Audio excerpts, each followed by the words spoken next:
ரேவதியோட plan என்ன அப்படின்ற விஷயத்த நம்ம இலக்கியா தெரிஞ்சுக்கிட்டாங்க. அதுக்கப்புறம் பயங்கர கோவத்தோட, "என்னத்த பண்ணிக்கிட்டு இருக்கீங்க நீங்க? என்ன பண்றீங்கன்னு உங்களுக்கு நல்லா தெரியுதா?" அப்படி இப்படின்ற மாரி வந்து கேட்கும்போது, அதுக்கப்புறம் தான் வந்து பார்த்தீங்கன்னா, இப்போ அந்த சாமியார் அதாவது ஜோசியர் சொன்னது, அடுத்தது அந்த சித்தர் சொன்னது, இது எல்லாத்தையுமே வந்து பார்த்தீங்கன்னா, நம்ம ரேவதி சொல்ல ஆரம்பிச்சுறாங்க. அதாவது இப்போ இந்த விஷயம் நடந்தே ஆகணுமா? அதாவது எஸ்எஸ்கே வந்து பார்த்தீங்கன்னா, என்னோட கழுத்துல தாலிய கட்டி, நானும் எஸ்எஸ்கேவும் வந்து பார்த்தீங்கன்னா, புருஷன் பொண்டாட்டியா, என் மகன் கௌதமுக்கு வந்து பார்த்தீங்கன்னா, ஒரு தாயத்து கட்டணுமா? அப்பதான் வந்து பார்த்தீங்கன்னா, கௌதமுக்கு ஆயுசு நீடிக்கும். இல்ல அப்டின்னா, கௌதமுக்கு மிகப்பெரிய தண்டனை அதாவது ஒரு கண்டம் இருக்கிறதா வந்து பார்த்தீங்கன்னா சொல்லியிருக்காங்க. அதனால வேற வழியே கிடையாது. எப்படியாச்சும் வந்து பார்த்தீங்கன்னா, கௌதம காப்பாத்துறதுக்கு எனக்கு இந்த வழிய தவிர வேற எதுவுமே தெரியல. என்ன தடுக்காத அப்டின்ற மாரி வந்து சொல்லிட்டு, இப்போ இலக்கியா கிட்ட உதவி கேட்கறாங்க. அதாவது எப்படியாச்சும் வந்து பார்த்தீங்கன்னா, இந்த விஷயம் நடக்கணும். பட் இருந்தாலுமே கூட, இங்க நம்ம இலக்கியா வந்து பார்த்தீங்கன்னா, இப்படி மாஸா வந்து யோசிப்பாங்க அப்படின்னு கொஞ்சம் கூட எதிர்பார்க்கவே இல்ல. என்னாச்சு அப்படின்னு பார்த்தீங்கன்னா, இப்போ எஸ்எஸ்கே, ரேவதி 2 பேரும் முடிவு பண்ணிட்டாங்க. அதே மாதிரி ரேவதி வந்துட்டு எஸ்எஸ்கே கிட்ட போயிட்டு, "நம்ம எல்லா ஏற்பாடையும் பண்ணலாம். இன்னும் கொஞ்ச நேரத்துக்கு நம்ம புள்ள வந்துருவான். அவன் கண்ணு முன்னாடி தான் வந்து பார்த்தீங்கன்னா, நீங்க என்னோட கழுத்துல தாலிய கட்டப் போறீங்க." அப்படின்ற மாரி வந்து சொல்லி, இப்போ எஸ்எஸ்கே கிட்ட வந்து பார்த்தீங்கன்னா, ரேவதி சொல்றாங்க. இப்போ எஸ்எஸ்கேவுக்கு என்ன பண்றது? ஏது பண்றது? அப்படின்னு ஒண்ணுமே புரியல. அதே மாதிரி இதுக்கு மேல வந்து பார்த்தீங்கன்னா, நம்ம ஏதாச்சும் வந்து சொல்லணும், "இல்ல முடியாது.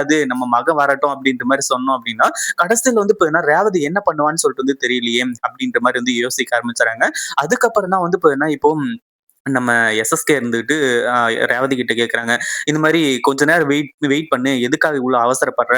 நம்ம மகன முதல்ல கண்ணு முன்னாடி காட்டு." அப்படின்ற மாரி வந்து கேட்கும்போது, ரேவதி வந்துட்டு என்ன பேசிட்டு இருக்கீங்க? நீங்க வந்து பார்த்தீங்கன்னா, என்ன முழுசா நம்புறீங்களா இல்லையா?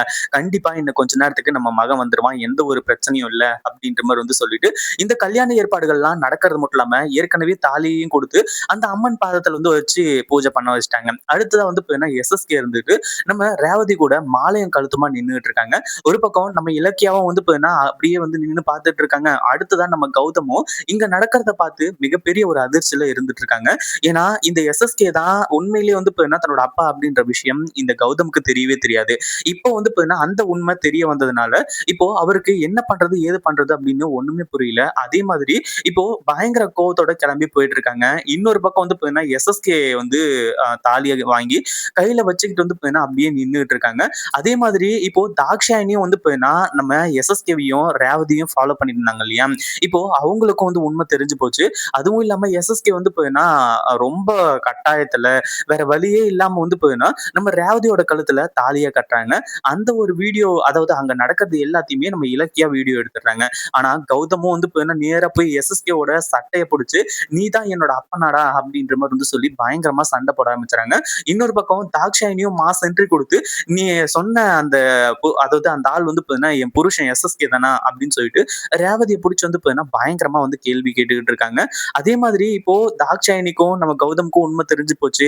அதுவும் இல்லாம எஸ்எஸ்கேவால இனிமே வந்து பார்த்தீங்கன்னா, எதுவுமே பண்ண முடியாது. ஏன்னா இத்தன நாளா தாக்ஷாயணிக்கு உண்மை தெரியக்கூடாது அப்படின்றதுக்காக தான் இது எல்லாத்தையுமே பண்ணாங்க. இந்த கோவில்ல வச்சு இது எல்லாத்துக்குமா சேர்த்து ஒரு தீர்ப்பு கிடைச்சுன்னா எப்படி இருக்கும் அப்படின்றத கமெண்ட் பண்ணுங்க. இந்த வீடியோ புடிச்சிருந்தா லைக் பண்ணுங்க, ஷேர் பண்ணுங்க. இப்பதான் நம்ம சேனலுக்கு ஃபர்ஸ்ட் டைம் வரீங்க அப்படின்னா, கீழ இருக்க சப்ஸ்கிரைப் பட்டன பிரஸ் பண்ணிக்கோங்க.